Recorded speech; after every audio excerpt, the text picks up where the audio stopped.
Las guerras púnicas, la lucha épica entre Roma y Cartago. El choque de dos potencias.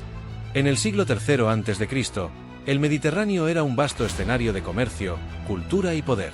En sus costas convivían civilizaciones que marcaron la historia, pero entre todas ellas, dos se destacaron por su ambición y poderío: Roma, una joven república en expansión, y Cartago, una rica ciudad-estado fundada por fenicios en el norte de África. Entre estas dos potencias se libraron tres guerras monumentales, conocidas como las Guerras Púnicas, que decidirían el destino del mundo mediterráneo. Estas guerras no fueron simples conflictos territoriales, fueron batallas épicas cargadas de estrategias maestras, héroes legendarios y tragedias devastadoras. En el corazón de esta rivalidad surgieron dos figuras inmortales. Aníbal Barca, el genio militar cartaginés, está considerado como uno de los generales más grandes de la antigüedad y sus tácticas se siguen estudiando y utilizando hoy en día, y Escipión el africano, el joven estratega romano que desafió al destino para salvar a su patria. La Primera Guerra Púnica, 264 a 241 a.C., el dominio del mar.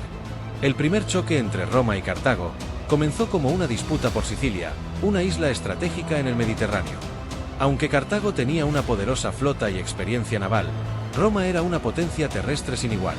Para equilibrar las fuerzas, los romanos construyeron su primera gran flota, innovando con un dispositivo llamado Corvus, que permitía abordar barcos enemigos y convertir batallas navales en combates cuerpo a cuerpo, donde eran superiores.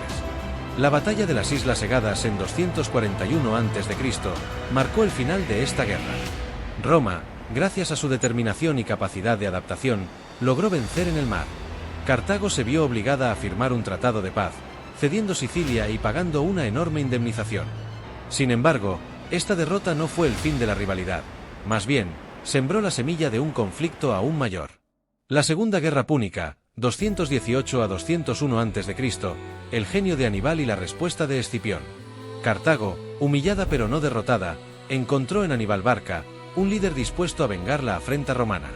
Hijo del general Amílcar Barca, Aníbal había jurado desde niño un odio eterno hacia Roma.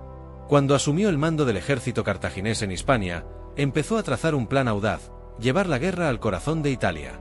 En el año 218 a.C., Aníbal emprendió una de las hazañas más legendarias de la historia militar. Cruzó los Pirineos y los Alpes con un ejército de 90.000 soldados, 12.000 caballos y 37 elefantes de guerra. Las montañas, las tormentas y las tribus hostiles cobraron un precio altísimo, pero Aníbal logró descender a Italia con un ejército aún formidable, sembrando el terror entre los romanos. Durante más de una década, Aníbal aterrorizó la península itálica. Sus victorias en batallas como Tesino, Trebia y especialmente Cannas, 216 a.C., dejaron a Roma al borde del colapso. En Cannas, Aníbal utilizó una táctica envolvente que destruyó a un ejército romano de más de 80.000 hombres, una de las mayores derrotas de Roma en su historia. Sin embargo, Aníbal enfrentó un obstáculo insuperable: aunque ganaba batallas, no logró tomar la propia ciudad de Roma. Además, Roma, con su vasta red de aliados, mostró una resistencia inquebrantable y adoptó una estrategia de desgaste liderada por el general Quinto Fabio Máximo, conocido como el Contemporizador. Mientras Aníbal devastaba Italia, un joven general romano, Publio Cornelio Escipión, comenzó a forjar su leyenda.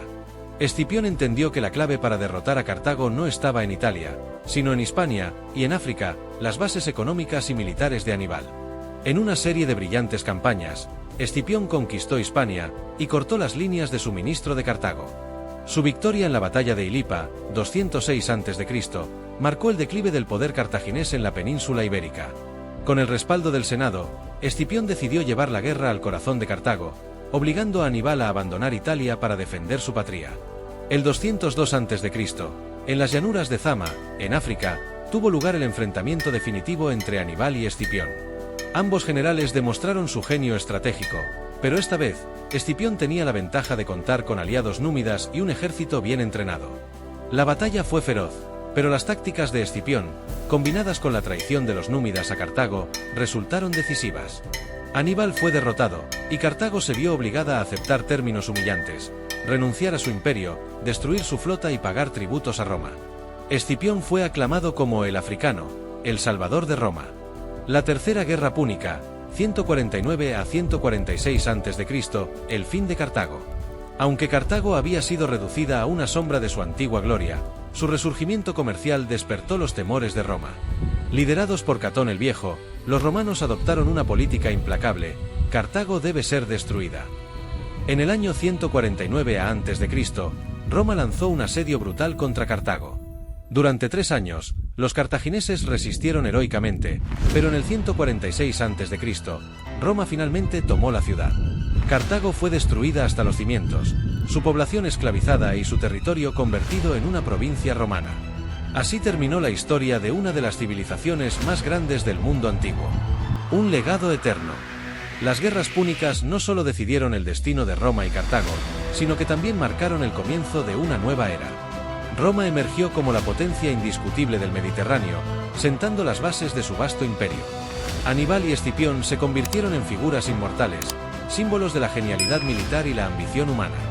Sus nombres siguen inspirando admiración y asombro, recordándonos que incluso en medio de la guerra, la grandeza y el sacrificio pueden trascender el tiempo.